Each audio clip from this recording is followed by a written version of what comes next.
लग्नाचे दागिने म्हणजे श्रीमंत पेशवाई दागिने, नाशिकचे सुप्रसिद्ध सराफ मयूर अलंकार सराफ। ताज्या बातम्यांसाठी नाशिक न्यूजच्या YouTube चॅनलला सबस्क्राईब करा आणि बेल आयकॉनला प्रेस करा।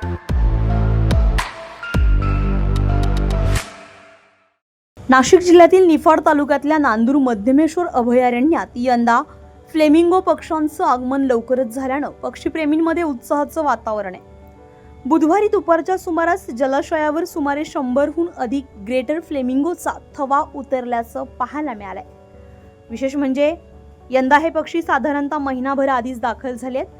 गेल्या वर्षी 27 मे रोजी फ्लेमिंगोचं आगमन झालेलं होतं, मात्र यंदा उन्हाळ्यातच त्यांची उपस्थिती दिसून आल्यामुळे हे आगमन पर्यावरणीय बदलांचा संकेत मानला जातोय। दरम्यान अभयारण्यात पक्ष्यांसाठी राखली जाणारी पाणी पातळी आणि अधिवास व्यवस्थापन यामुळेही फ्लेमिंगोची उपस्थिती वाढत असल्याचं सांगितलं जात आहे। एकीकडे निसर्गाचा हा सुंदर सोहळा तर दुसरीकडे बदलत्या वातावरणाचा इशारा। फ्लेमिंगोंचं हे लवकर आगमन नेमकं काय सांगतंय हे बघणं आता महत्त्वाचं ठरणार आहे। Bureau report, Nashik news, Nashik. ताज्या बातम्यांसाठी नाशिक न्यूजच्या YouTube चॅनलला सबस्क्राईब करा आणि बेल आयकॉनला प्रेस करा।